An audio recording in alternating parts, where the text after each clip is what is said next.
It just will work better. We are being live streamed. We are live. This is Senate Finance. I hope to get you out of here before dinner tonight. This is our last day before crossover, and I think we're gonna make it.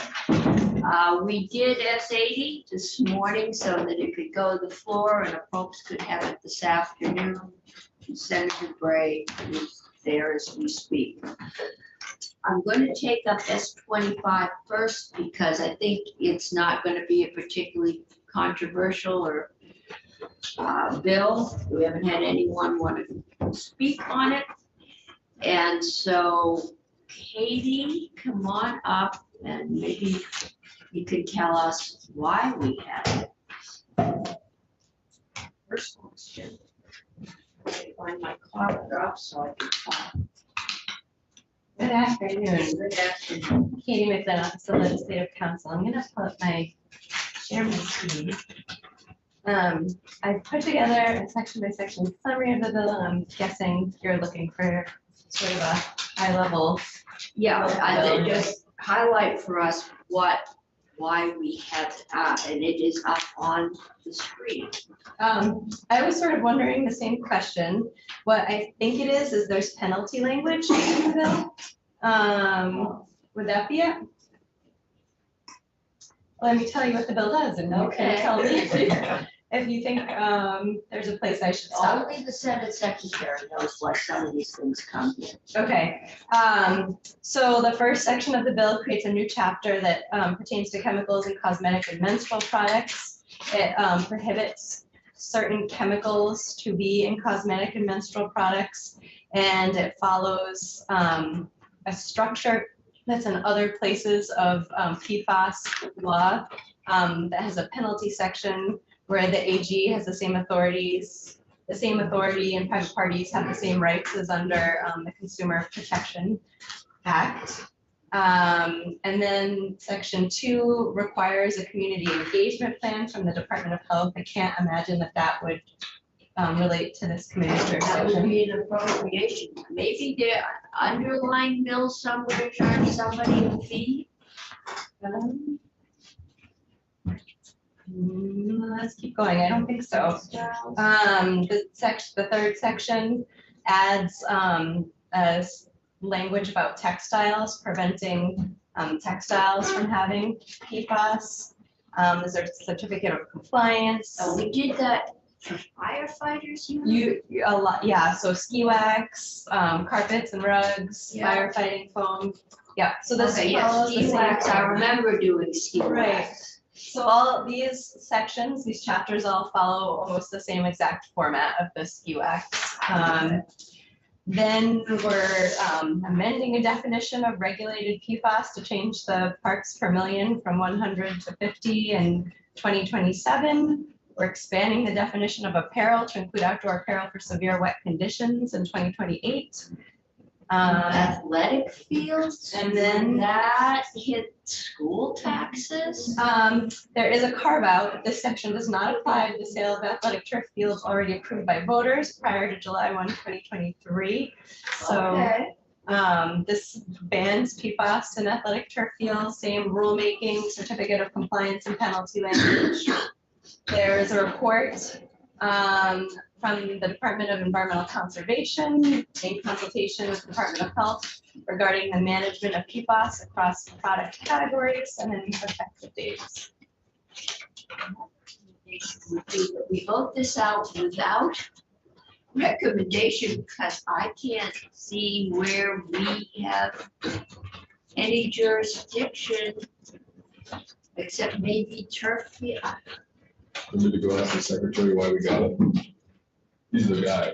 I think we could have it out here before, but I can't see anything in there. Council doesn't know where there's anything in there that would affect the revenues, utilities, insurance. Secretary is right upstairs, should we go ask? Is it the same as menthol cigarettes, that if we ban these products, it's just less tax revenues than some of these things? But assuming, yeah, I mean, this isn't even really an in. I am not wearing lipstick because they banned 3 colors. I'll find something else. And I think the same with turf, the same. Yeah, I mean, That's the way we run upstairs. well, we can send him an email. Can we send him an email and ask them why we have S80? I got 80, I want 50, yeah, 25.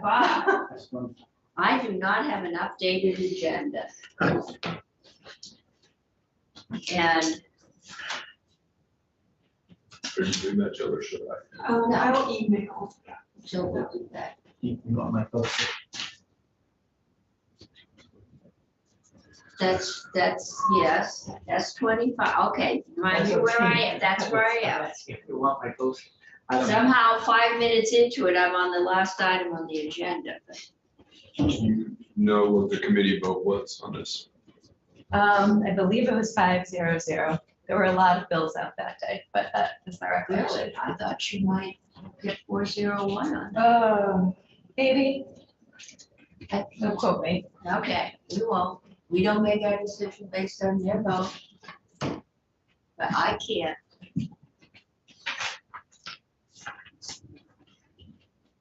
See why we have this violation of consumer protection. Ashley, do you know why we have, oh my goodness, why do we have S25? It's interesting, if you read the bill, the agency or committee, the department, or whoever reviews all this, has an ability on application to provide a waiver for 1 year, and actually extend it for 2 years.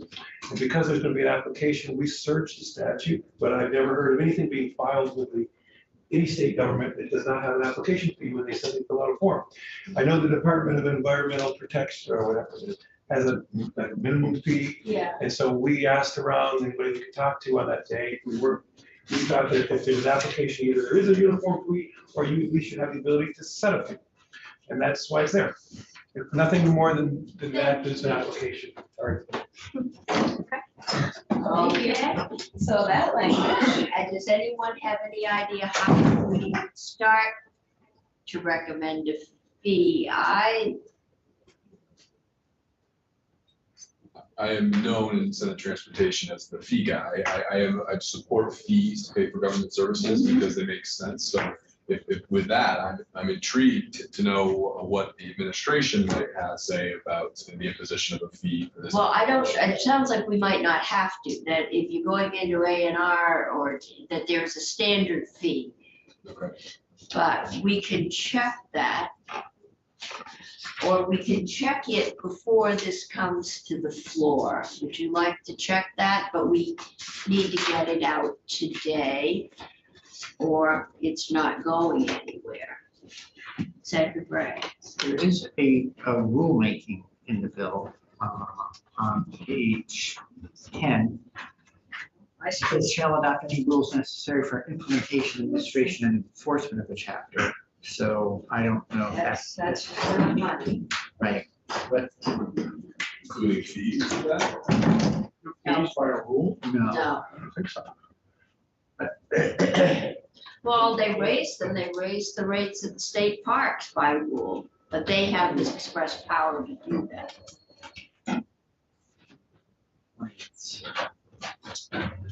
So I would say that we move this and that we then have time to find out what the fee system is and we can match if that works. We would like a motion to move the bill without recommendation. I think we can it's up to you. And what would you like to do with this? I think the committee would like us to move it. I don't see any reason not to move it.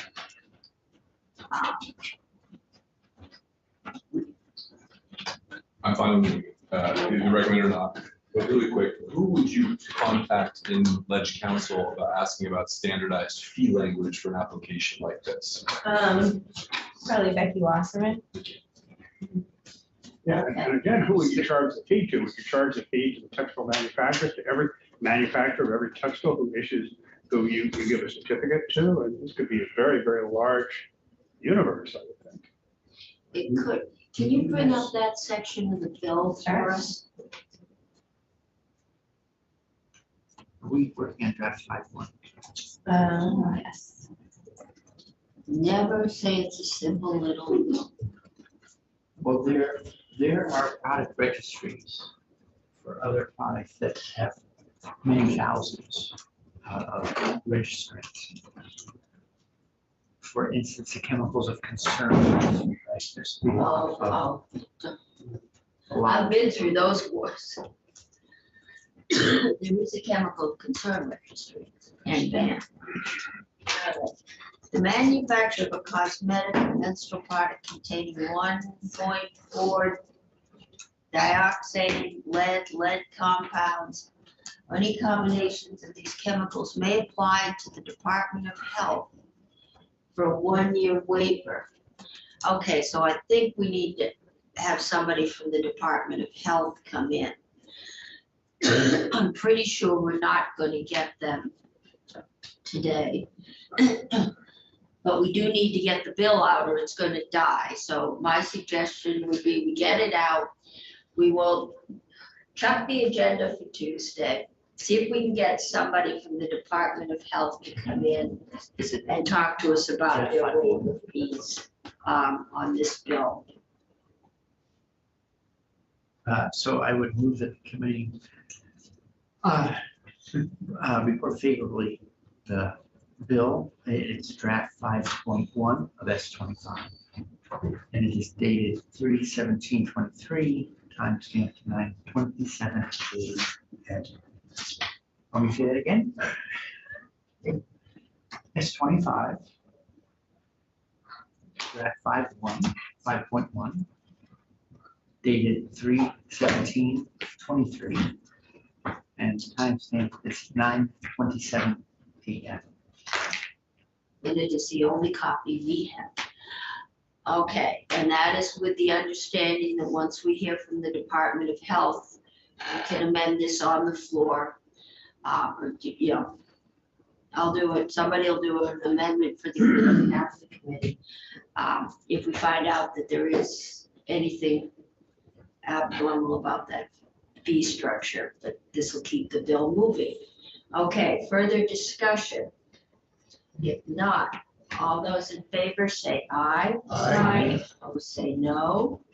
That motion carries. And yes, that's 25. Do you want to do that? Sure. Okay, I can do it, but You're welcome to. I'm just trying to say yes. Just trying to be nice. well, right now it's reporting without recommendation, so. We just, the motion Oh, I was No, favorably. that's right, we approved, so we aren't even gonna say anything. So yeah, you can report it. Okay.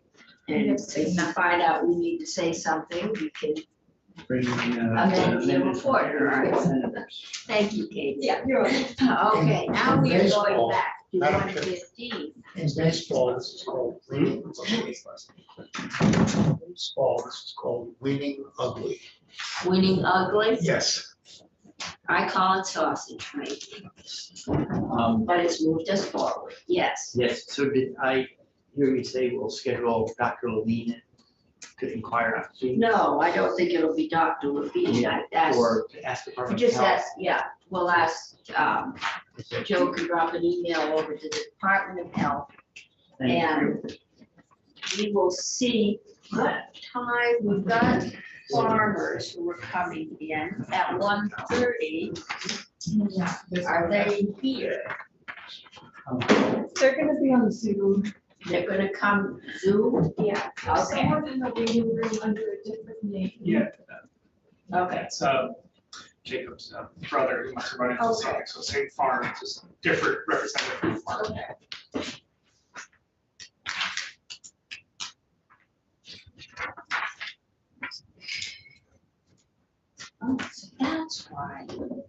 the local amendments and a lot of land in current use in St. Albans. This was, is this the thing that you were mentioning All right. yesterday regarding having heard from St. Albans? This particular, Mr. Zwicky is here. We heard from St. Albans the first time. Mr. Zwicky says he has numbers for us. And we've got farmers who I think can give us their numbers. Jill, did that letter from the secretary, that got posted, so there is a letter from Secretary Tevitt should be up. Let me see, maybe I got on the website again.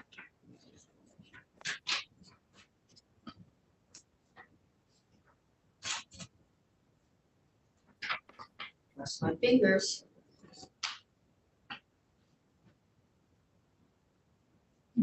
It's still loading. I'm just waiting for we can't get it because the server isn't responding. I don't think it's the state server, I think it's the iPad stuff. I can't get on the website. Want to play with it? Try a couple things. Shadi's I've already double tapped, I've already cleared off. Shadi did it last week when it did this.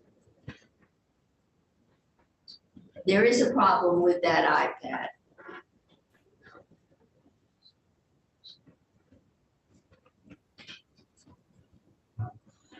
We heard from the East Natural Resources on this today.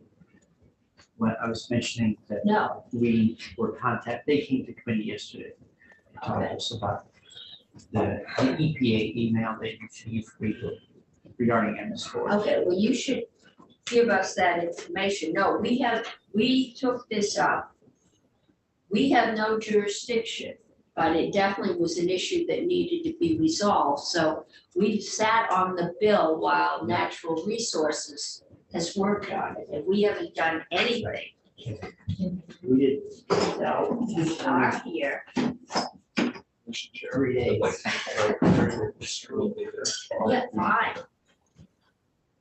When you got some time, I'm gonna work on the folder right back. Okay, so we are here. I think Shadi cleared that last week. This is the iPad that won't do a Zoom connection either. So you currently have a setting that's requesting the desktop website on all websites, and a lot of mobile versions render better. I'm also going to turn that off. Fine, All right. And you know what fixes 90% of my problems is a full system restart. Could I do that? you can do that. It's not any good to me anyway if I can't get on the website. The tech support, which you want. I feel about as confident as when my 10-year-old grandson starts to play. That's a high, that's a high bar. It is because they know more than I do. Should be moving. So both Shadi and my grandson told me I needed more memory on my home computer, and I went out to the computer barn, and you can't add memory to that computer.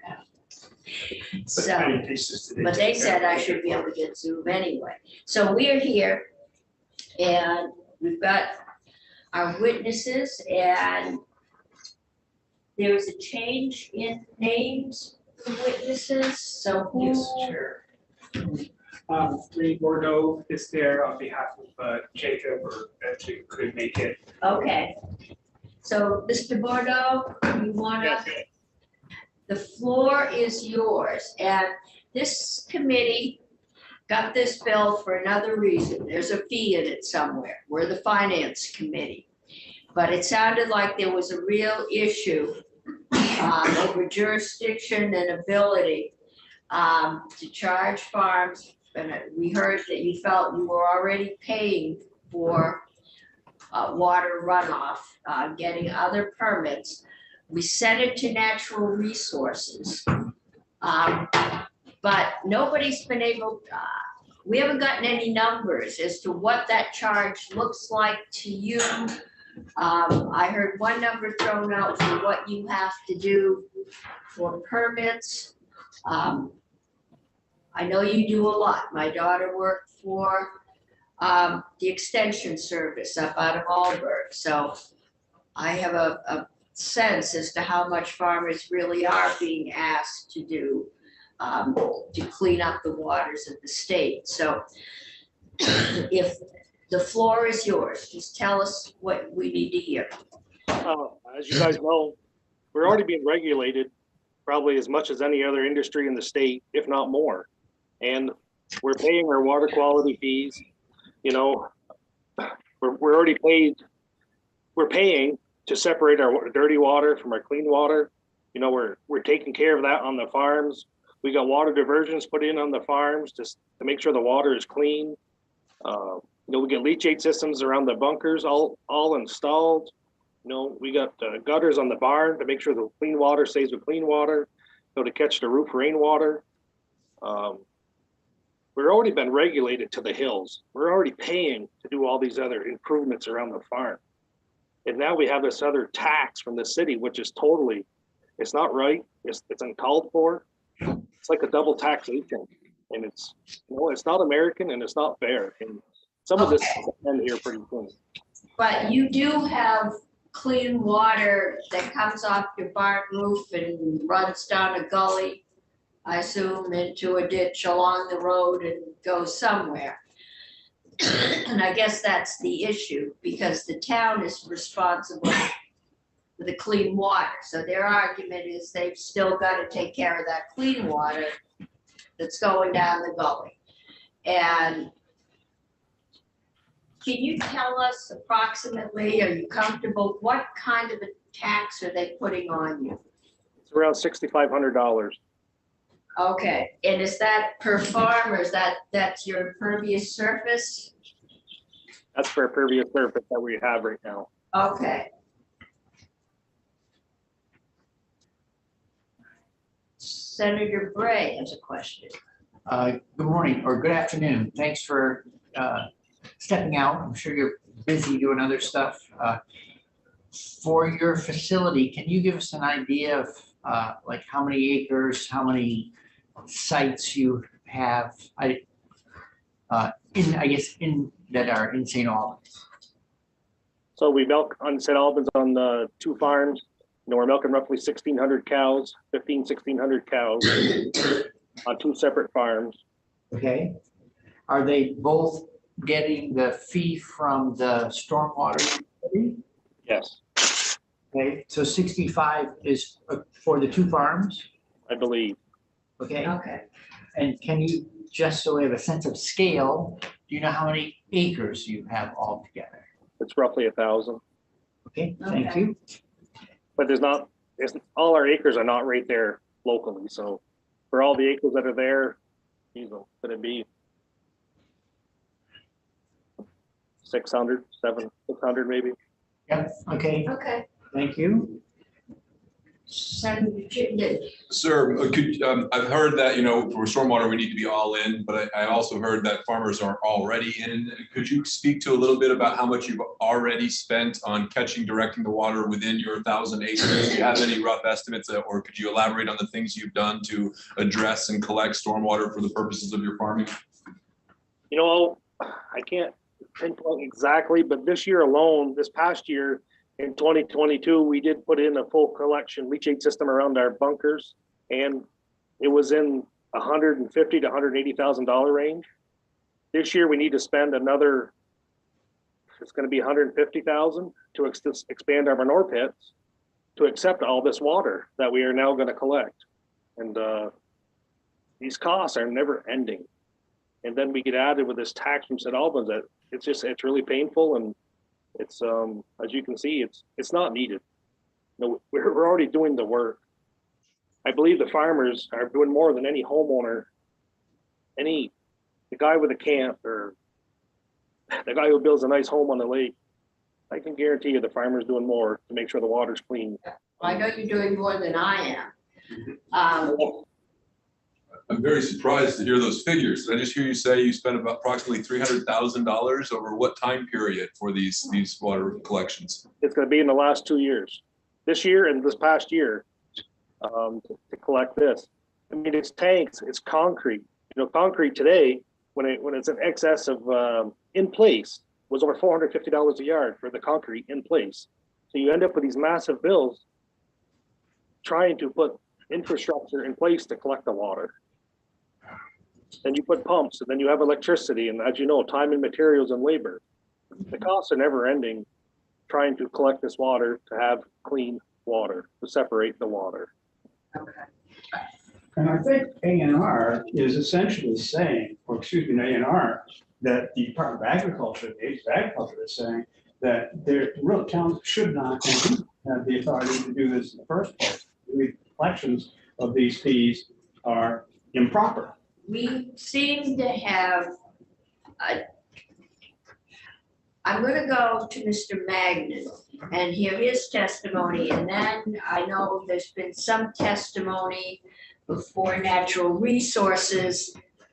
We seem to have a jurisdictional battle, and it involves the EPA and other people. And for our witnesses, the proposal is going to be for a study in which all the lawyers can sit down and beat out who does have what authority legally. And I think the question that remains is, are you going to get charged while that goes on? So until we get back here next January, or are you not, or are you going to get, what's going to happen there? That this committee, I think, will take the authority. Okay. A very quick question. Mr. Bordeaux, thanks again. On the, for the water quality improvements that you make, are there state grants and are there federal grants to assist in that? Yes, there have been. Okay, so They pay a portion, and I don't take care of 100% of the books, but they do pay a portion. It's partially funded, yes. Nowhere near enough to what it costs us to get it done. yeah, okay. Do you happen to, so I don't want to get stuck on this. I don't know if they chip in 10% or they chip in 90%. Do you know what the regular funding formula is when you do a best management practice, for instance? I did not take care of the funding. My other partner did. Okay, thank you. And Mr. Bordeaux is a last minute substitute, so he hasn't had the luxury of figuring out what we might ask. Senator Chittenden. So from my 8 years in South Burlington City Council, this stormwater management in Burlington is statewide recognized as doing really well. And we get a lot of federal money. The city of South Burlington gets a lot of federal money too. I guess the point that I'm just making, I didn't know it was so extensive that you were spending that type of money over such a period of time managing stormwater. It sounds like you are in and of yourself a stormwater utility. So that's just why I was remarking at the amount you spent in 2 years, wherever the money comes from. Okay, How many cows are we talking about? I think you said 1,500? 1,500. Yeah. Yeah, that's over 2 farms, somewhere in there. Just not a small farm. This isn't necessarily a question for our guests, but I just want to make sure, in my mind, I'm trying to figure out if we're putting this in perspective with what other businesses who have a large acreage pay, because yes, as homeowners, like, we're not paying nearly that much, but a lot of other types of businesses are asked to put in this kind of money for runoff remediation. I'm kind of asking. Okay, so we're, Yeah, okay, it's so not an we're, eye-popping figure for a lot of different types of businesses, yes. we're gonna let our witnesses speak, and we're back to Mr. Magnan. And then we're gonna hear the recommendation for the amendment from Natural Resources.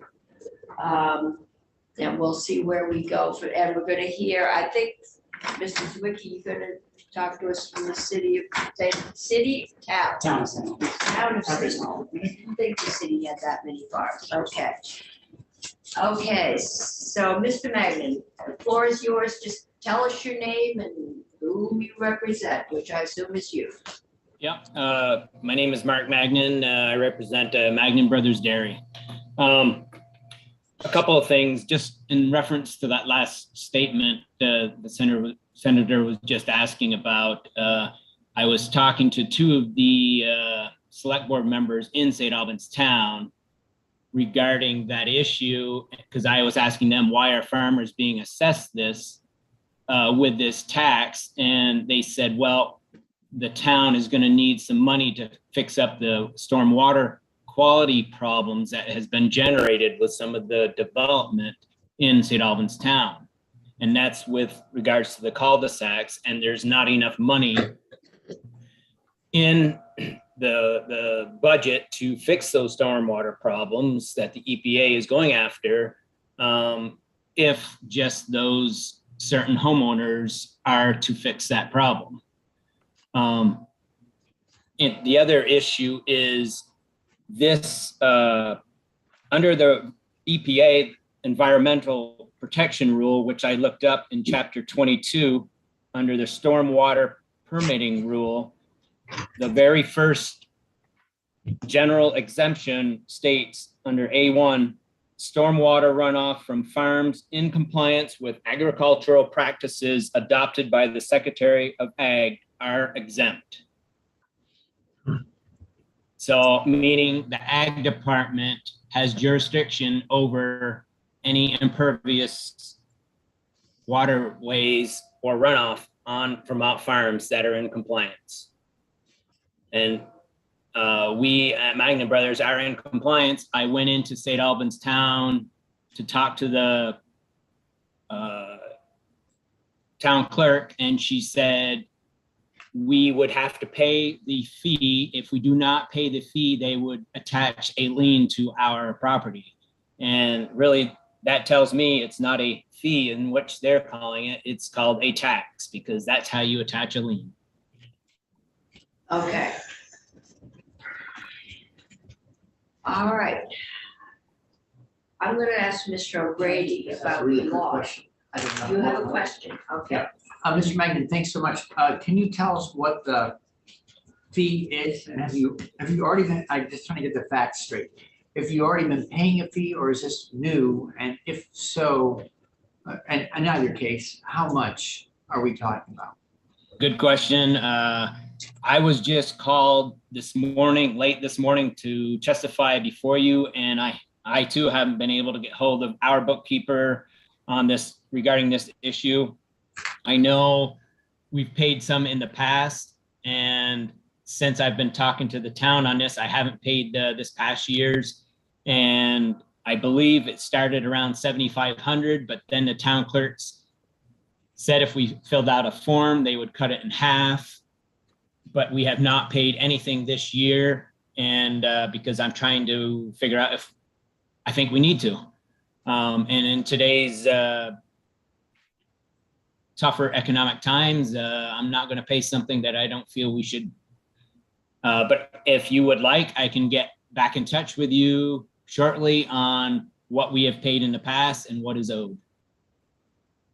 Okay, it would be helpful to know if this has been going on for a number of years, what's bringing it to the forefront, but Mr. O'Grady, the thing that said farms were exempt, and they're doing. So this is Mike O'Grady with the Legislative Council. This is probably going to be more detailed than you want, but I think it's good context. So there are federal stormwater requirements and there are state stormwater requirements. The federal stormwater requirements were delegated to A&R to implement. Here, So we want A&R. So A&R is implementing 4 what are called NPDES, National Pollutant Discharge Elimination System permits. And one of those permits is called the MS4 permit. And that MS4 permit is for towns of certain size or designated by the state to manage stormwater. These are called stormwater utilities. Most of them are utilities, but some of them don't necessarily have a utility. And there's the state stormwater requirements, and those are separate. They're generally implemented by A&R, but they have an exception. It says that A&R shall not regulate required agricultural practices.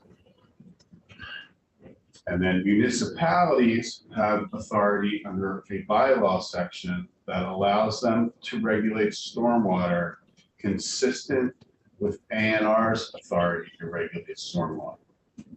So if A&R is exempt from regulating stormwater, then consistent with that, municipalities should be regulated limited from regulating stormwater. In addition, all municipal bylaws are subject to a section in law called the limitations on bylaws. And one of those limitations on bylaws is that municipal bylaws shall not regulate required agricultural practice. So underneath municipal bylaw authority, it's pretty clear to me that the municipality doesn't have the authority to regulate required agricultural practices because it's not consistent with A&R stormwater authority, and it's actually a limitation on their bylaws. However, I knew that was coming. municipalities have general authority to regulate sewage and sewage. And the way that sewage was defined in 2003, when the first stormwater utilities were being created, redefined to include stormwater. So any sewer department, consolidated sewer district, any town that regulates sewage theoretically has the authority to regulate stormwater as well as part of its utility. And the towns that are assessing this fee are MS4 towns. They were towns that were required to implement the MS4 NIPD's permit because either of their population size, which is a Clean Water Act trigger, or because of the designation by the state as an MS4 in order to both meet the stormwater impaired waters TMDL and to meet other water quality initiatives. The problem with being an MS4 is that the federal law says that agricultural stormwater doesn't need a NIPD's permit. In addition, the MS4 permit that A&R adopted, the way I read it, does not apply to farms. But as you might imagine, the municipalities and the MS4 communities don't agree with me. And so they are saying that they do have authority, and EPA called, probably at the behest of one of these towns, called DEC yesterday. And frankly, what EPA did, I think, was very artful. Instead of saying, yes, the towns can regulate farming, or no, they can regulate farming, they sent the federal rule that says MS4 permits can have conditions in them that must be met by those that are regulated under the MS4. And there are conditions in the MS4 permit that the municipalities could arguably say, hey, this allows us to regulate agricultural runoff. I don't agree with that because I think the overarching authority for the MS4 says developed lands don't include farms, and MS4s are the way they're defined is not applicable to a farm. So, And then EPA threatened to de-delegate, this is, yes, which is totally, in my opinion, not a realistic. okay, yeah. Like they want to take it back over. So basically, we've got some fine points of law. When I first read this, my first reaction was, well, this is gonna go to court at some point because it's, yeah, it's jurisdiction, it's who can do what. I think Senator McCormick, you had a question, and then I'm gonna go on to the proposal from the Natural Resources Committee. And then I'm just trying to figure out what is an equitable way to go forward. So we've heard from the farmers and what they're doing. I want to hear from St. Albans if I'm going to put their, their whole water system under. That was not an intended pun. I don't want to do that either. So I think right now, I'm just trying to find a way to go forward so the lawyers can work this out. So Senator McCormick, you had a question. How does the state and the town, how does that claim square with the supremacy clause? The Fed saying no and the state and the town saying yes. My understanding is that the Feds prevail.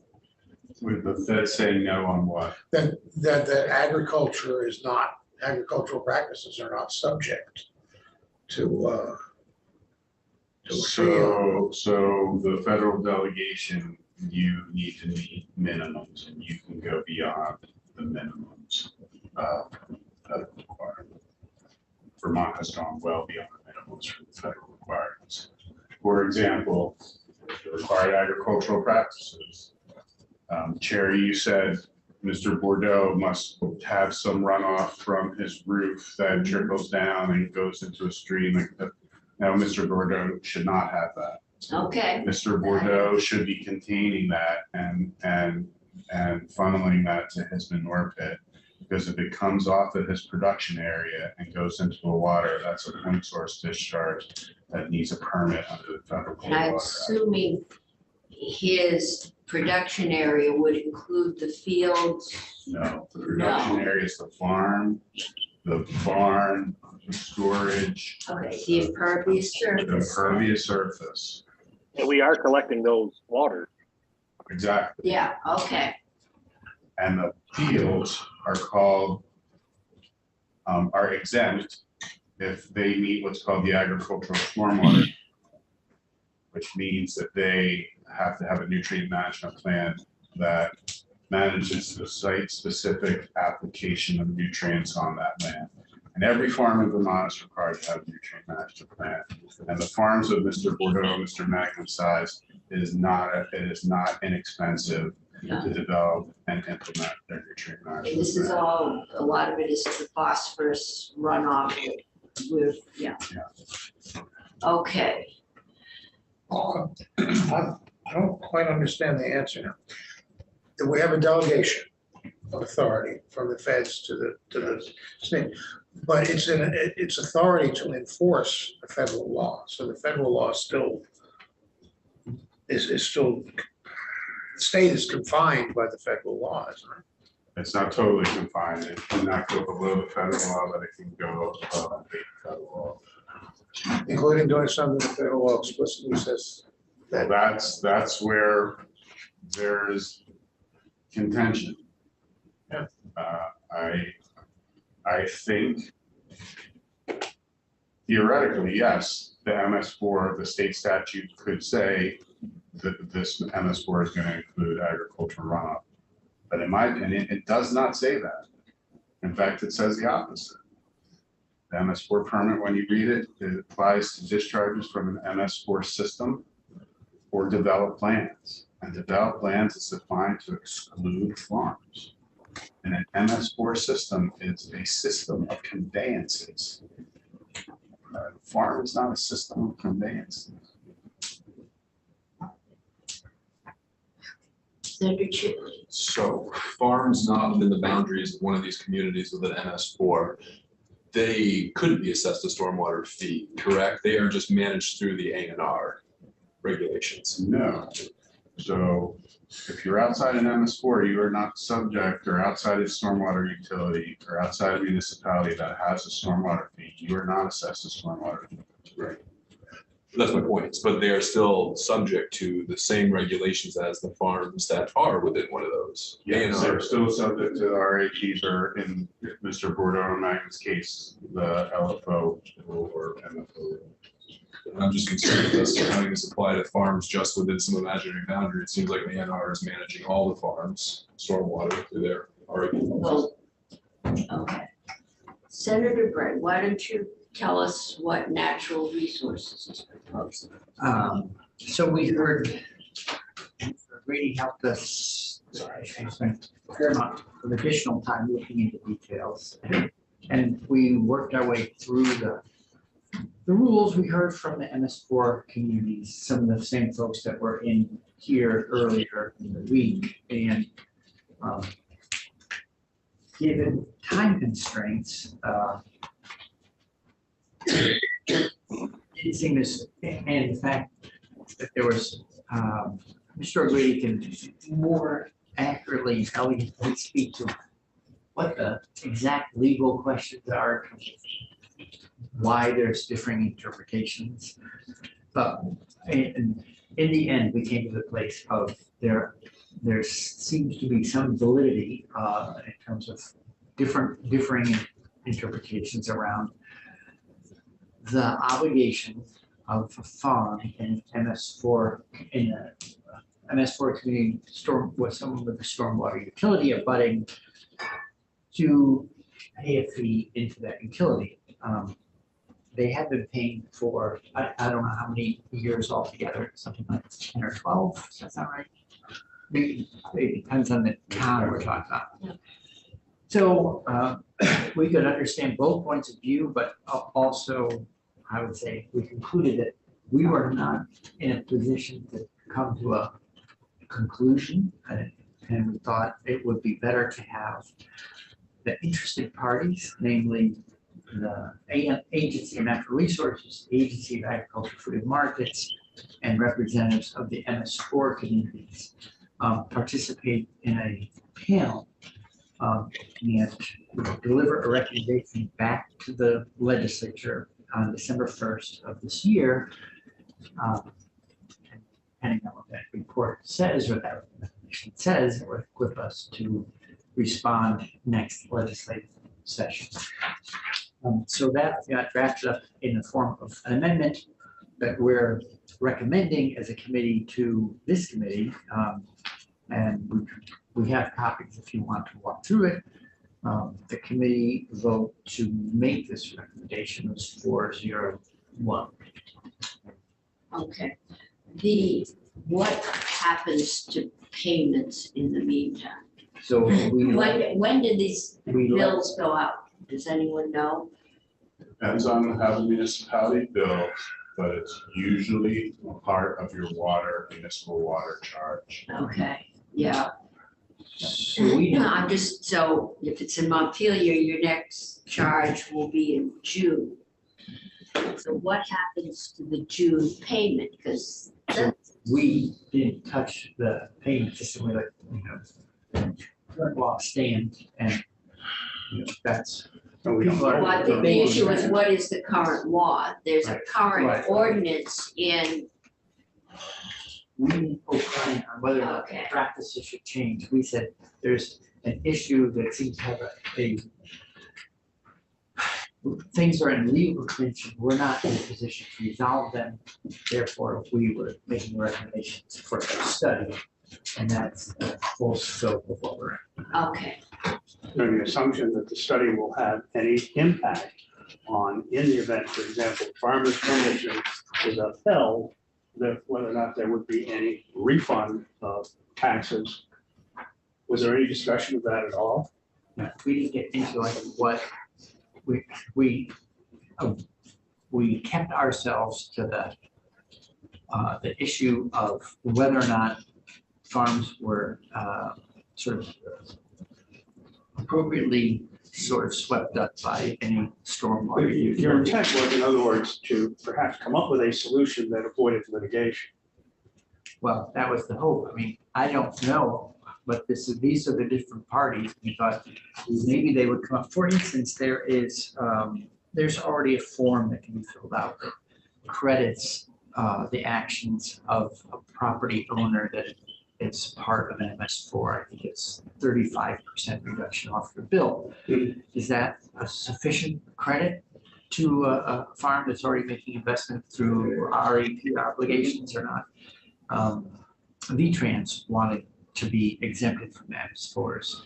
They through a discussion and negotiation, came to a credit system for the investments that V-Trans makes to address stormwater issues that arise from their properties. So, I guess I would be a little bit hopeful that these discussions could sort out the point of law and might include something like, well, can we create a credit system so that farms who are clearly investing in stormwater and water quality issues would get an appropriate credit, but we're not in a position.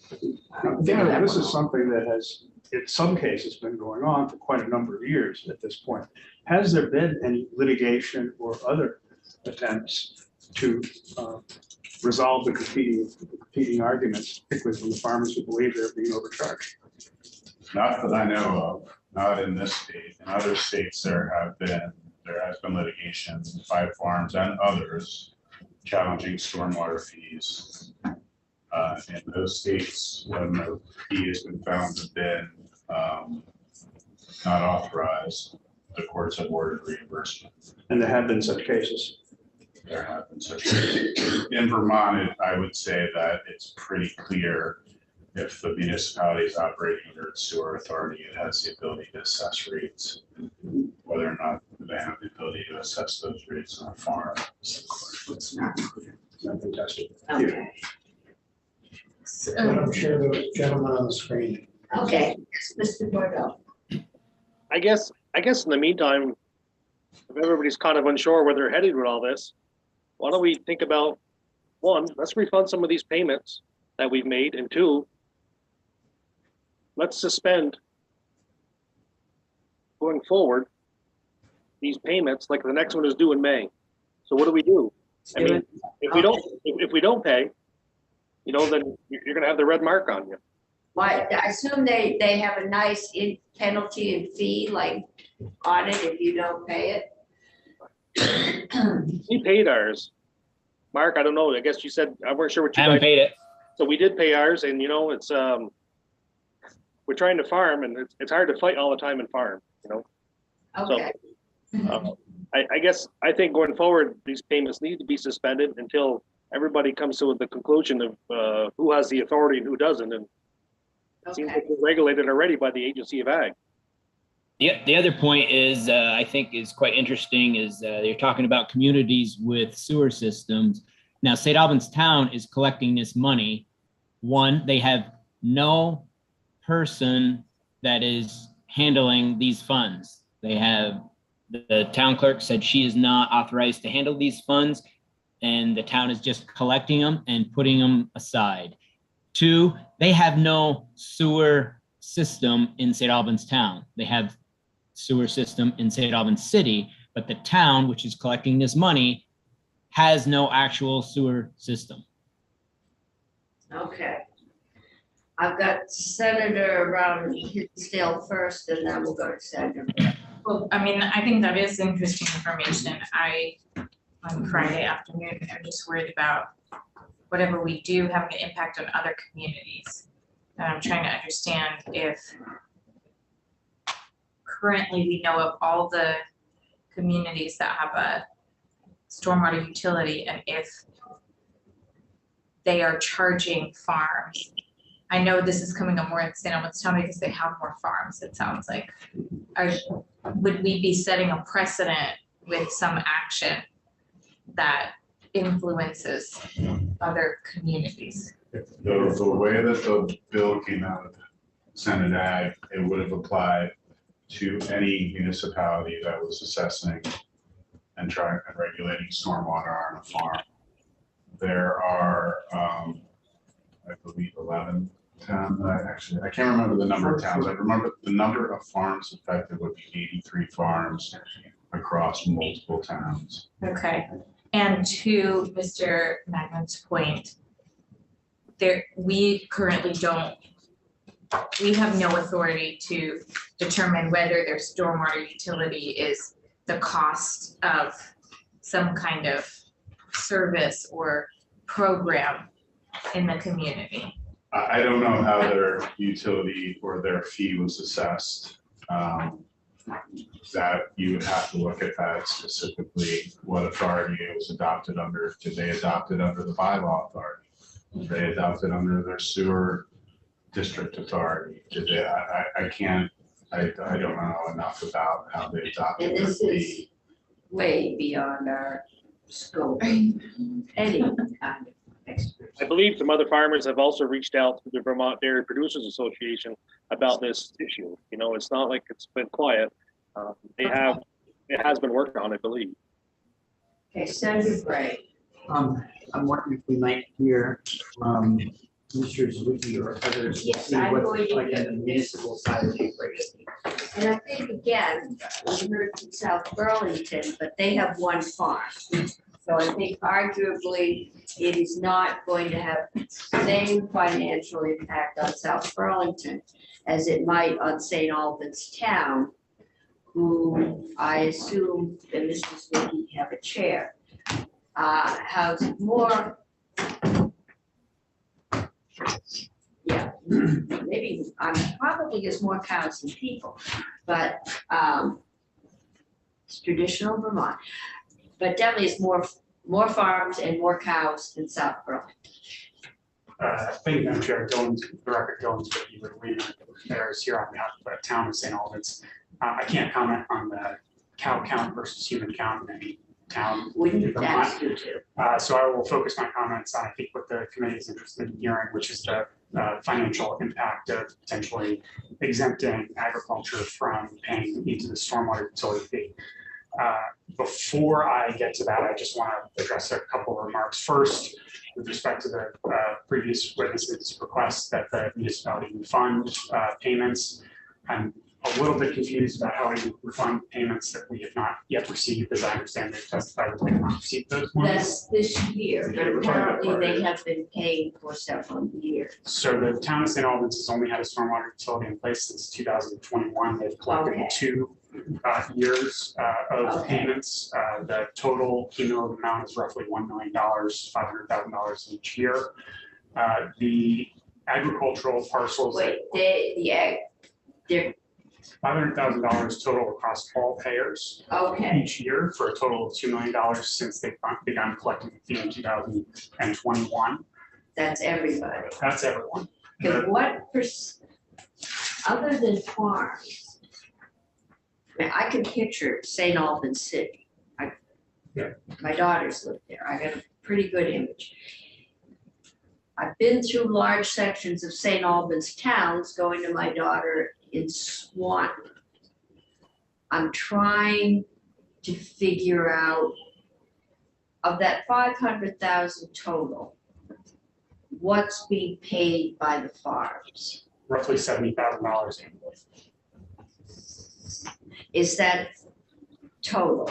That's total. And my understanding is that there are, and I just received this information. I asked the town how many farms there are in the town of St. Albans. I was told 6 that are operational, 13 total. So some flexibility there, but it's a relatively small number of payers, but obviously, as the witnesses have testified, relatively large acreage. Okay, And so so the you other have 6 payers- active farms, so I assume those are the ones that are doing all the ag regulations. If they're an inactive farm, I guess they've got a farmhouse and a barn, but it's not inactive. It's not an active agricultural activity. Presumably not subject to the RIPs. What do we call them, hobby farms? Or they've been family farms, but they are not in the business of milking cows at this point. Okay, so you've got 6 farms. And so just to provide a little additional color on sort of the potential impact of either returning or pausing fees. Since establishing stormwater utility in 2021, the town has gone in an effort to meet their MS4 obligations, which have been put on the state with no additional funding from the EPA and then by extension from the state. The town has gone out and hired staff. They have engineering, teed up capital investment projects, used some of the money that's been brought in from the stormwater utility fee to draw down state federal matching funds. I don't want to get into the potential implications of what would happen if we had to return money or forego. That is going to be done by a court, I'm quite sure. I think here, the amendment that's been brought to us just says it's gonna get studied. The question is, do we ask these people to make their May payment? Or do we say it is held in abeyance until the legality of charging that payment is determined? I think, personally, I think that the question of whether or not the parcel owners should continue to pay, I think is, if there's a challenge, a legal challenge, then maybe the court would say the payments are put into escrow or held temporarily while the legal issue is settled. Certainly the legislature could put a pause, but I think I would urge this committee and the legislature broadly to say continue with what is currently in statute, and while this issue is being looked at by. Well, what's currently in statute is what's open to question, the meaning or the interpretation of what's in statute. Understood. In the meantime, these farmers got bills to pay. So you've got 6 active. Well, so Madam Chair, I will just say, it sounds like some of the farmers are not currently paying. So I'm not sure what the effect of putting a pause on payments would be, sort of legitimizing not paying what they under statute today appear to owe. This is the United States. We usually raise taxes. My request to the committee respectfully would be to endorse the Senate Natural Resources Amendment, have the relevant parties go out into a room, figure out what the appropriate process would be. And I would just say the very last point in the Senate Natural Resources Amendment does give the authority of DEC and making a report back to the legislature to come up with additional recommendations. It very well may be that the agency comes back and says, we would recommend some type of remediation for if they find that maybe ag shouldn't be paying, then maybe the state could give some money back to It the would farmers. be interesting. It sounds like farmers for, there's several places where it says it doesn't apply to agriculture. And the town, I'm assuming, got some legal counsel that told them they could, or they didn't, they just did it. I mean, I don't know. The question for this committee is, I'm looking for first questions, and then I'm trying to get a sense as to what you would like to do. Does anybody not want to accept the recommendations of the natural resources, at least to be thrown into a study? You don't. No, we'll say is, I think it makes sense. I would also support the original language, but I'd love to hear, I see a gentleman that spoke last time, I got him confused, agriculture and A&R, I'm sorry. Would love to hear your response to this stuff. Okay, I mean, you aren't in the list, but you want to, The chair will have to be more than happy to Yeah. get the rest. just tell us who you are. Absolutely. There's only 6 farms in St. Albans. Thank you, Madam Chair, for the record. Ryan Patch with the Vermont Agency of Agriculture Food and Markets. Happy to answer questions. The agency's position is relatively straightforward. We have posted the secretary's letter. Secretary's letter. What is it? Yeah, can towns charge farms a fee for practices that towns do not regulate and for which towns cannot benefit from the payment of those fees? You can't implement a stormwater practice on a farm, would make them non-compliant with the RAPs. And we've talked, appreciating the Can responsibility. you say the last one? Yeah, notice that we do not speak. Oh, sorry, right on, yeah. I was with you and then- All right, Mr. Green did a very good job synthesizing, and the agency agrees with that framing of the construction of statutes. And the Agency of Agriculture is the agency that's delegated to regulate agriculture for agricultural non-point source pollution. What that means, how the Agency of Ag runs that program is there is a no discharge standard under the required agricultural practices. Section 601 A and B say you can't have a discharge from your production area, and you have to collect, treat, manage your runoff from your production area, all those areas with the barns. Stormwater practices that the town of St. Albans may implement in a HOA or in their ditch network or off a parking lot are designed to infiltrate and treat and let runoff.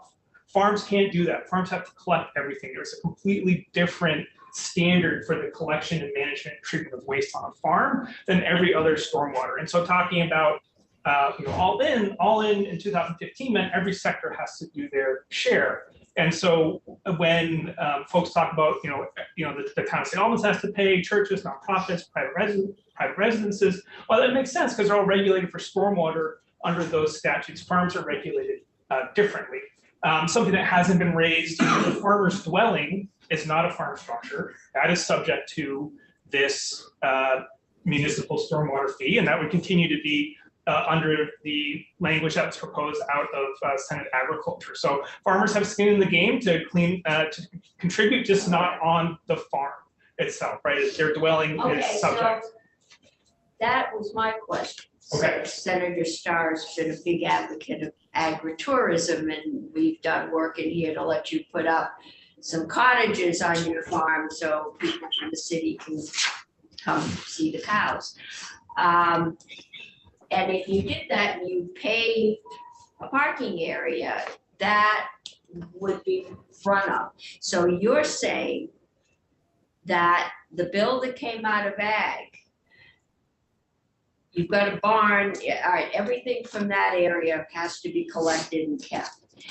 But there's no objection to paying on the agribusiness cottages and the parking lot or the house itself. If it's not farming, it's not exempt. Okay, so, okay. So some towns, it sounds like, have been assessing farms for a while.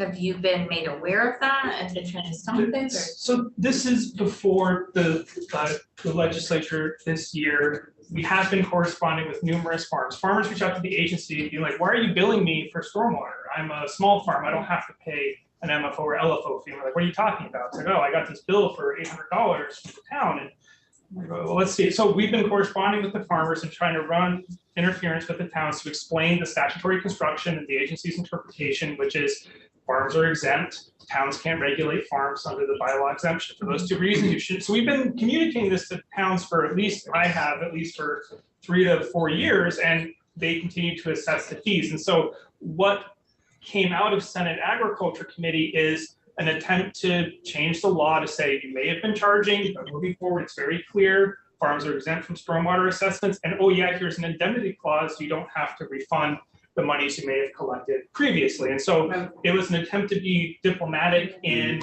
making clear that farms are regulated over here. They have significant liabilities and costs. For the towns, they can apply to the Clean Water Service Provider Program, which was put up in Act 76 of 2019. That got $7 million in fiscal year 23 and $8.4 million in fiscal year 24. And that is available to implement stormwater practices on developed lands, either at the request of the town or the request of a private landowner or private homeowner association. So there is a service delivery framework that is available to support the towns to come into compliance and implement the practices they need to meet their stormwater requirements, just as there are financial assistance programs available at the state and federal level to support farmers to come to compliance with the RAPs. But at the end of the day, RAPs don't allow a discharge, and Mr. O'Grady did a good job summarizing the agency's points as to why we don't believe the towns have the authority to assess a fee on farms in the way to happen. Just in terms of your contacts over the past 3 or 4 years with other towns on this issue, have you found any towns that simply accept your position as the correct one and move on? No, Senator. So in each case, they have adopted the opposite position. Yes. And on the basis of? They have a utility and they're assessing fees under the utility. That's basically the. But you're and obviously I've read the Secretary's letter. contends that the law is clear in terms of farms and their stormwater management requirements, and that if farms are meeting it, they're doing what the law requires. And I believe that Mr. O'Grady came to what essentially is the same conclusion. Yes, that's why we're here. We're trying to ask for enforcement of the existing That's what the structures. bill that came to us Did. did, That's correct. but there will be an impact on, yes, I think that some of those towns setting up a utility is expensive and they need as many folks as they can get. Senator Bray. The fact that we have in S-115, these sections 8 and 9, modified statute, to me seems like clear evidence that there is some lack of clarity that requires more statute to be written in order to clarify something. So, it begs the question, why write more statute if this is already prescribed by law? So I can see how people end up in this position, and if it was already settled, we wouldn't be looking at 8 and 9, and that's why we're trying to say, hey, push it into a study committee, and we don't weigh in on the current practices around Well, I think, what the towns are doing. I think the question to be called is, do we suspend the collection of these payments until the study? That's Well, what I first see. we have to recommend that we have to have an amendment, so we have to adopt the amendment The study. of the study. And then we can do further proposal of amendment that we can either put the payments in abeyance. I am assuming Vermont towns are not stupid and that they did not go set up stormwater utilities without legal counsel. And I'm assuming that their counsel told them they could do this. Obviously, there are two opinions in law, but if lawyers that do utilities do what they know about agricultural law, might not. Well, Then we need to get those two disciplines together. And does your amendment say they'll bring back recommendations? It does. So, I mean, we have copies of every, I don't know if everyone has hard copies or not. Joe's, okay, pass them up. So it's on or before December 1, 2023, Commissioner of Environmental Conservation, after consultation with the Secretary of Agriculture for Markets and with representatives of municipal storm water utilities or regulators, shall submit to the Senate Committees on Agriculture and Natural Resources and Energy, and the House Committees on Agriculture, Food Resiliency, and Forestry, and Environment and Energy, a report regarding the regulation by municipal stormwater entities of properties subject to the required agricultural practices. The report shall include a recommendation whether properties subject to the required agricultural practices should be subject to regulation by a municipal stormwater utility or other municipal stormwater entity. Second, a recommendation regarding whether properties subject to the required agricultural practices should be required to pay an assessment or fee imposed by a municipal stormwater utility or other municipal stormwater entity. 3, a recommendation whether property subject to the required agricultural practices should receive an offset of any stormwater assessment or fee charged by a municipal stormwater utility or other municipal stormwater entity for the stormwater management practices that the property is required to conduct under state law. And 4th, a final recommendation, any other recommendation that the commission determines is relevant to municipal stormwater regulation of properties subject to the required agricultural practices, including any proposed legislative changes. That's it. Does anyone have any objection to that? I just have one question relative to that.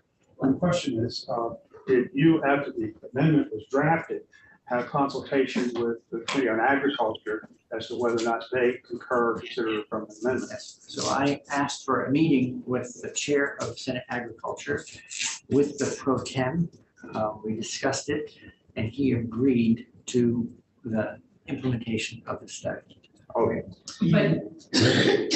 Which was and then you didn't have any. Sorry, the chair of Senate Agriculture agreed to. In addition to That's his it. language, his existing Not language. in addition to, this is replaces. Yeah, substitute language. Right. But was there any discussion regarding the fees in the interim while the study was ongoing? We did not. Okay. So we're agreed on this language. Apparently, the chair of the agriculture committee is okay with this language. The one issue that's still out there is what happens to the fees. And it sounds like the towns have had fair warning that in charging farms these fees, they may be in violation of the law. Sounds like the Department of Agriculture has had this discussion with many of them. If I may, Chair Cummings, I spoke with the program managers. The agency has not sent a letter or demand letter or anything like that to Have the you towns. warning spoken them. to people at town? Line employees, yeah. Yeah. And if I may, you asked for a piece of information from the agency last week, and I would be remiss if I didn't share with you the fees we collect, operating fees we collect from large and medium farms. Yeah. The agency last year collected $150,000 for MFOs and $87,500 for LFO operations. That's at $1,500 per MFO. Is that a total or for each? Total. And so the scale of the fees that are being assessed, so a point to build off of that, the scale of the fees being assessed is disproportionate to what the state has imposed on farms to pay for clean water operating fees. And those that were here for Access Forward 2015, subsequent funding discussions will remember that the legislature elected not to impose a small farm fee because it would be a burden. So we have a lot of small and certified small farms that are being charged a lot of money relative to, income they have, and the outlays they're making cannot be reinvested on. How many farms did we lose this year? Too many. I'm very familiar with it. It was like 22 in 5 years. We've lost a lot of farms because of economic viability. Yeah, over 100 in the past year. Yeah. I can get you the exact number. No, I have the corn kernels to count. So I would make a proposal, because what it sounds like is they have paid a lot of fees. And what this balance might strike is that they're not gonna get that money back, regardless of what's determined by the study and this outcome. But we have an opportunity for a very short window to say, we don't feel comfortable with fees being charged until we get a report back. And even when I look at this language, it presupposes some kind of municipal stormwater regulation of farms, which does not sound like it happens or is even irrelevant. It's like a misnomer at this point because they have an entirely different regime of regulation. We haven't heard, in my mind, any testimony that the towns are doing anything that is required payment of a fee. And so I would say the fairest thing to do is to let go of the money that's already been paid, but not continue to assess the money going forward until this is figured out. Well, I agree, but Okay, go 1, 2. I was just really hoping before the gentleman leaves that seat, could you reflect on this language? Do you have a position on the amended language as presented by? Sure, the agency doesn't support the amendment. We don't think it's necessary. We don't need a study to report out that there is this conflict. We're seeking the fees not to be assessed, moving forward. We think it's very straightforward and cut and dry. And a study like this is going to be more resources that will bring us back right where we are. My idea. So with all due respect to this committee, you asked us to look into this. Yes. We spent 3 days Yeah. in testimony and saw that, concluded that there was a genuine legal question underneath it all, which is why we proposed a study committee.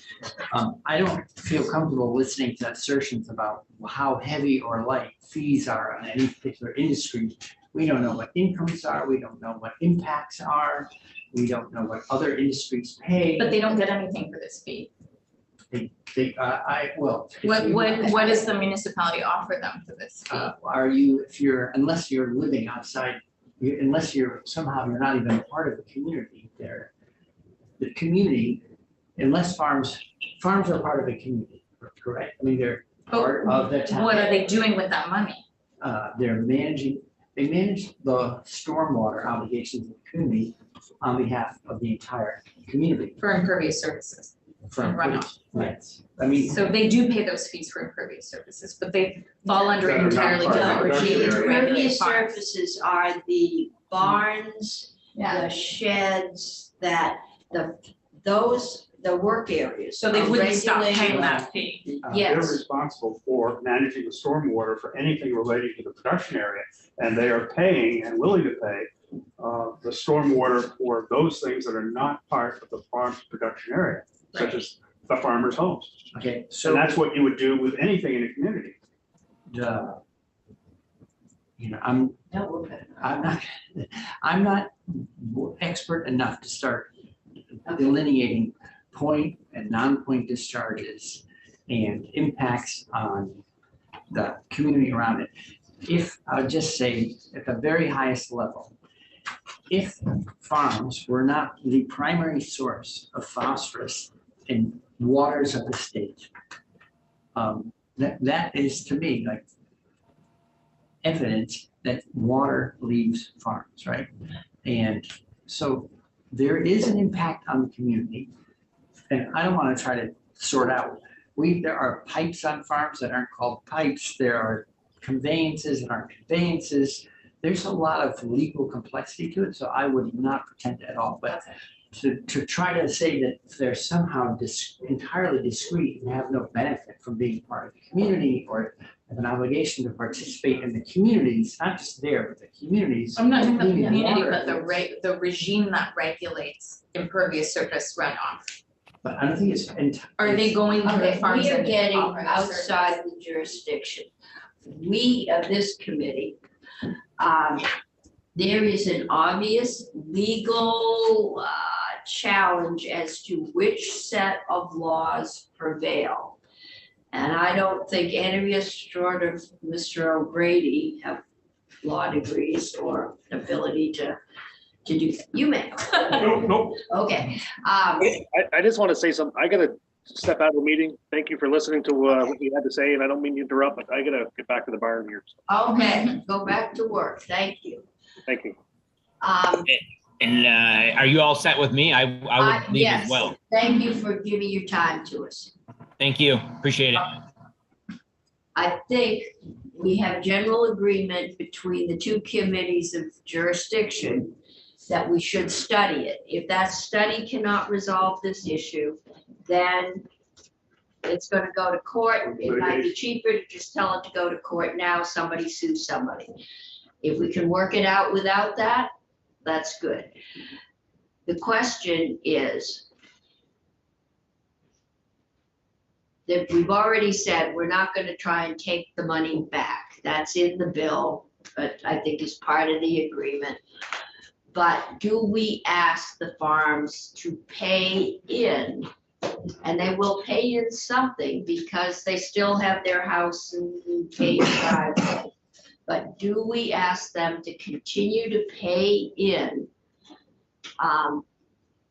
when there is a 50-50 or better than 50-50 chance that they're not going to owe it and they are never going to get back the money that they paid in?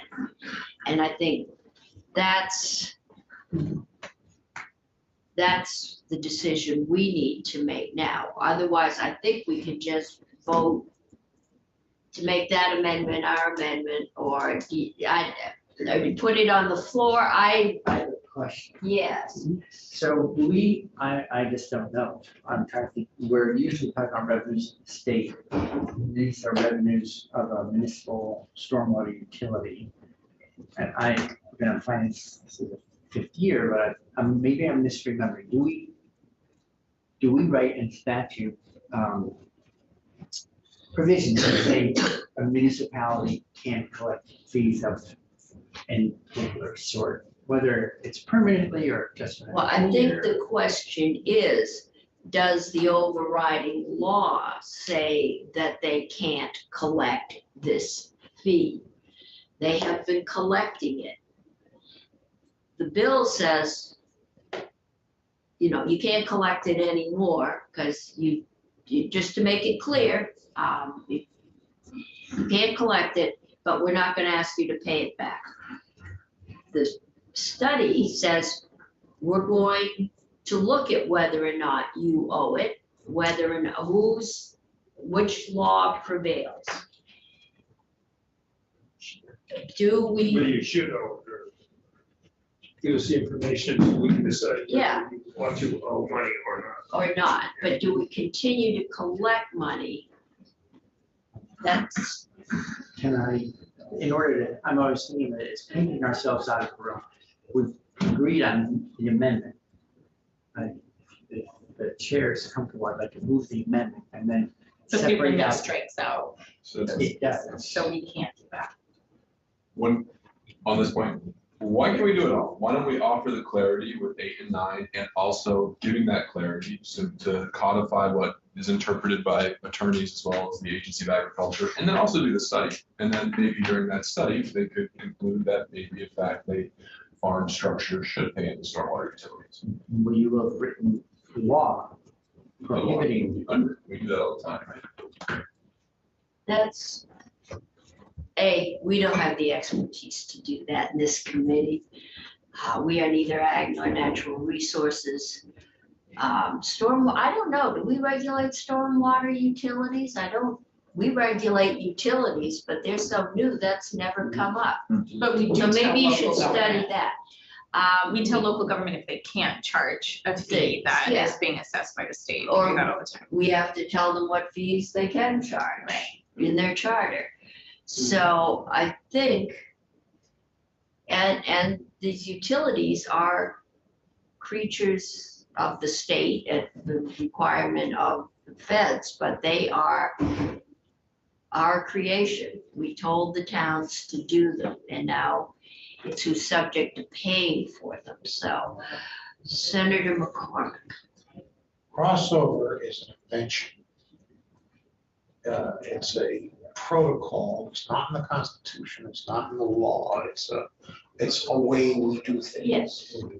We have the option of, you know, not doing what our rule We says to always do. have that. It's We called always killing have the that. bill. And I gotta tell you, I mean, in terms of those of us who've been here for 20 years ago, it would have immediately understood, oh, this is a big, complicated thing, and we got it 40 hours before crossover. Okay, that's a device to get something through without the proper amount of debate. Okay, now I'm not accusing anybody of anything, okay? If it were 20 years ago, I would say this is a device. I don't know. I'm gonna give benefit of the 20 years doubt. ago, no one paid attention, so. But even, how much, Ann, did we used to get on the last night of the session at 2 in the morning? Oh, Stuff you never heard of before, right? oh, yeah. Okay, and my sense is that we have not completed our due diligence on this. No, we have done none. Yeah, I mean, and so we might just give the leadership the bad news that we're not gonna have this done by crossover and. There are several things in this bill that are agricultural housekeeping, things with candle lighting, eggs and things with cows. Forgot. Yeah, there are other things Excuse me. that we had jurisdiction over. I think the due diligence says that there is a legal question here. And do we go ahead and make the decision as this bill does and say, we've decided, the finance committee, that this is the interpretation of agricultural law? Or do we do what Natural Resources said is, look, we want the big stakeholders to sit down around a table and work this out, because I'm pretty sure the towns are getting legal counsel somewhere that tells them they can do this. How much that legal counsel knows about agricultural law, I don't know. The question is, while we are studying this, given that there is a 50-50 or better chance that, since I do tend to trust our legal counsel, who doesn't have a vested interest in this, this discussion, that there's a decent chance that those farmers are not going to be charged the utility fee or on their work area, and they are not going to get that money back. I don't think the towns have the ability to pay it back. And so do we tell them, you've got to come up with, you know, another couple $1,000s in May? Or do we just say that is in abeyance until this decision is met? I think, Until the study is complete, submitted, and then date certain afterwards for us to act. yeah, Because it's not just the fact that our council has told us that the farmer's position is the correct one. The Agency of Agriculture has said so, and the Agency of Natural Resources has said so. At least, so the, well, that's open to interpretation. well, this is what I'm getting in terms of reading the letter from the Secretary of Agriculture. Who might have To us. an opinion. Okay, so, yeah. I'm gonna hold us. I think the first thing we need to do is agree that we are going to amend, or we're going to submit an amendment and for this committee, because we're holding it, that's been brought to us by the Natural Resources Committee, which is, this is going. Then we can do a further proposal of amendment on what happens to the payments during that time until the issue is worked out. So I can get either a motion, well, we haven't even got that as a formal, We need to work out the other language, consider it as a bundle. we could say, I could give a motion to approve. What have I got here? Draft 1.1. Yeah, 433. Report on municipal stormwater legislation. I could move that we further amend that. We can either take it or we can further amend it, Substitute. or we can substitute, but I haven't heard anyone say they want to get rid of this. Well, I mean, the study does replace the other language, so I think that's the only. It replaces the language in the bill which makes the decision and says, nope, you can't tax them. So the point of the study. So what you're saying, Write the law, it can be effective. There is no eligibility for a fee or an obligation. but we'd approve this with further proposal of amendment and make a decision about whether or not the fee is Whether- assessed. Whether or not the fee will be assessed, the one or two payments before we get back here and make a decision. And we can sunset that a year from now. So Is this gonna be our amendment or is this natural resources amendment? we have possession. Okay. You can do it on the floor and we can vote it out So it'll be ours. Sure. and have it be ours. We instituted this because we didn't have any expertise to do that. But if we own this, can we just fix it up with the abeyance now and then? Yeah, right now, there is nothing formally added to the bill. We can do whatever we want with this. If Natural Resources is so offended, and you will be the swing vote, they can go to the floor with There's such a another amendment. gang mentality on this committee. I would prefer to do this simply and have everybody find, so I think we can all agree with the amendment. I'm gonna do the McDonald motion.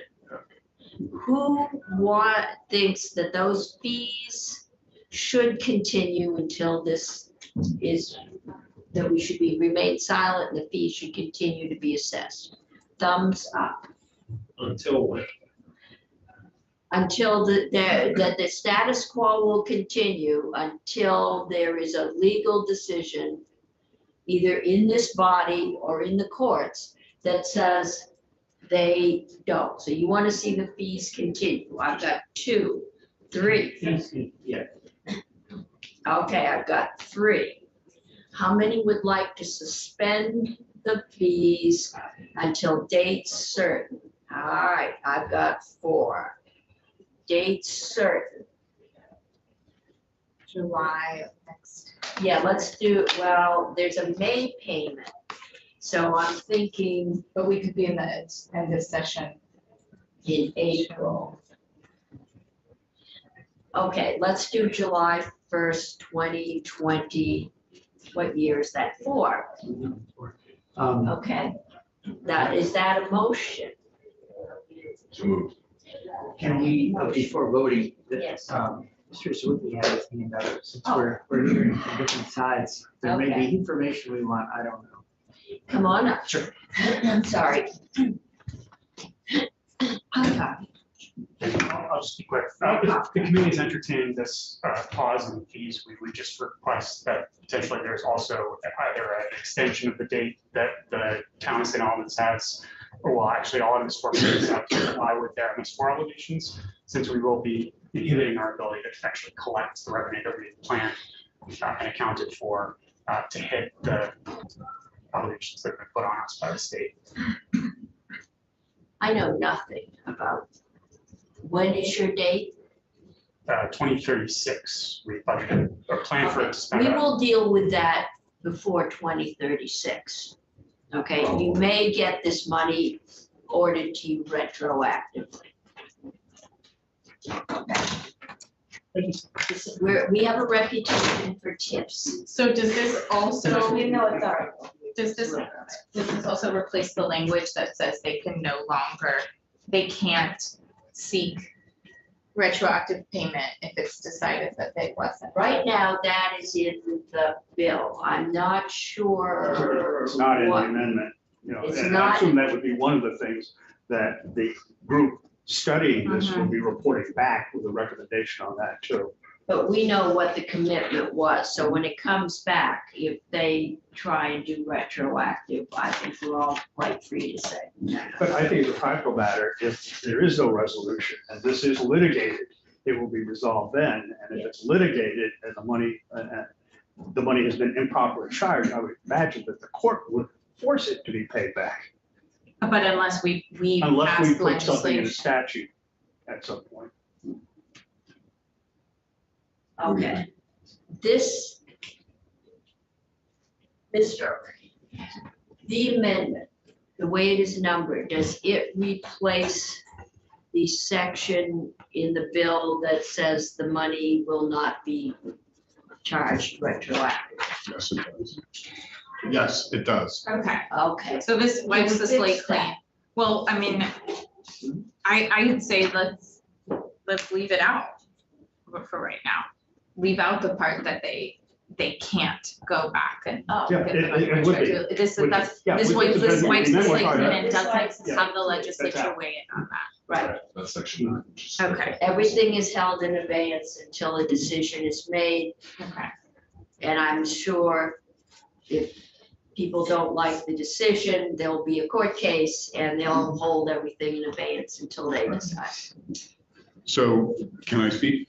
Please. So I would just say that I would take the amendment that Senate Natural proposed, and I would put a new section in as a new section 9, which would suspend the assessment of stormwater fees by a stormwater utility or other municipal entity against the property subject to the RAPs until July 1, 2024. How long will it take? 5 minutes draft, I don't know how long for the editors to. I think the May I ask a question secretary will regarding take things unedited, written in crayon. But let me just ask a question though, in terms of holding the fees into abeyance, let's assume that at some point, you know, the decision's been reached based on the study, and at that point, the fee clock would start again if it was at that point. Would the municipality have the ability to charge the fee for the period of time that they had not paid it? I can put in a sentence that says when fees authority reinitiated, they shall not charge for the period between the effective date of the act and July 22. So they're, There's a holiday. so we've got Why got we determine that? the ghost report. Could be resolved in the study here, the report. Yeah, the report could deal with, in effect, the collection of in the event that it went in favor of the municipality, could deal with the period of time the municipality didn't get it and just spread that over a period, a period for the future in some way, shape, or form to recover it. Well, I'm just thinking from sort of a fairness point of view, if they're gonna end up obligated to pay, then I would think they'd be obligated for the entire period, even if you're gonna have a collection holiday. Rather than saying, well, during the holiday, that's just, you're out of, no fees. Well, do you want to include that in the report back then? A recommendation of whether or not, if it is determined that municipalities may assess how a farm will be assessed for the suspension period. Sure. Yes, that would I work. mean, I don't wanna put a thumb on the scale either way. Okay, Okay, all right. committee, I need a motion and a vote, With that, so. Okay, are we gonna wait for Michael to come back? I don't think we wanna see it given. how Okay, fiddling let's so far. take a break until 3:30. That should give you time to get things. Or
fees on property subject to the required agricultural practices. So between the effective date of this act, which is July 1, 2023, and July 1, 2024, municipal stormwater utility or other municipal entity that regulates stormwater runoff shall not assess a fee rate or other assessment under 24 VSA chapters 97, 101 or 105, or any other authority of stormwater from or impervious surface on a property subject to the required agricultural practice. Then you go to subdivision 4 on page 2. It says, if the report recommends that property subject to the required agricultural practices should be subject to stormwater fee rate or assessment, a recommendation on whether owners of property subject to the RAP should be required to pay stormwater fees, rates, or assessments for the period of suspension under section 2 of this act. I would move that we adopt amendment number 2.1. Okay, now, Yeah. the motion would be to amend S 115 with draft 2.1. Should I ask, I forgot to capitalize required agricultural practices on page 2, line 8 and 9. I think that in lieu of getting it up there shortly, the secretary will comment. Okay, all right. So, well, I'm gonna try it again, or is this your role, Senator? Sorry. No, I just was gonna ask very briefly what the cross-reference to chapters 197, 101, and 105. So those are the authorities of municipality to form a sewer district and to assess rates. And that's where stormwater utilities are formed, unless they're formed under a charter, as the chair had referenced earlier. So that's why it says those chapters or other authorities. Thank you. So if things go in the town's favor, then they can collect retroactive. There's going to be a recommendation on whether they can collect retroactive. And silent on the issue of how they collected or what all those systems silent. It's just that the farmers are on Right. notice that they might have to pay. Because they assess different ways, they're gonna, if they're gonna do, they're gonna have to figure out a way to do it. Because I think we're all trying, the whole idea of this is to cut the farmer's break. It's kind of a dirty trick if at the end of it, it's, oh, by the way, Right. now you gotta pay it back. Okay, So they're on notice. It was either a legitimate charge or it isn't, and that's what this is designed to figure out. Sure. I mean, back all the way up, we didn't weigh in on whether people should pay or not pay. We just tried to say, we can't see the answer to that question clearly to create a study committee, but I get why people would want to suspend, for various reasons, suspend while the question's being heard. So, okay. This, the RAPs and Bs were suspended. That's required agricultural practices. Okay, we have a motion to amend by Senator Chittenden to amend S 15 with draft 2.1, So that's 115. 150, yes. 125. 3/24/23, the time is 3:13. Okay, further discussion? If not, all those in favor say aye. Aye. All those opposed say no. Okay, that motion is carried 700. Now I need a motion on the bill. Move that we support a bill, Senate Bill 115 favorably as so amended. Okay, the motion from Senator Bray is that we report S 115 as amended favorably. Further discussion? If not, all those in favor say aye. Aye. Opposed say no. I hear that is 700, and who would like to report? I'll report it. because we monkeyed with yours, but you did the bulk of the work. So. I'm happy to report, the only reason I would hesitate is having brought an amendment to the committee, you feel like I would have some sort of bias in reporting, but I don't. Okay, I don't have a bias. No, Thank you. Okay, well, I'd be happy to report it. okay. All right. Bias. Yeah. Report, if you actually believe that you did the right thing. Nobody in this building has bias. I do. I have commanded it. Okay, we are finished. Thank you, committee. Thank you, staff. Happy crossover. We have made it. I wish I could tell you it's gonna get a lot lighter next week, but I won't keep you until after dinner. Because I don't have the deadline. But we had a really light year and I was afraid we'd have a lot back. Well, the second half seems like a lot to consider from the house. Yes, I was trying. And we still have, anybody that would like to hear from on dispatch, let Jill know. On Tuesday, we've got judicial retention, so it's just, we're gonna, have Maria walk us through that.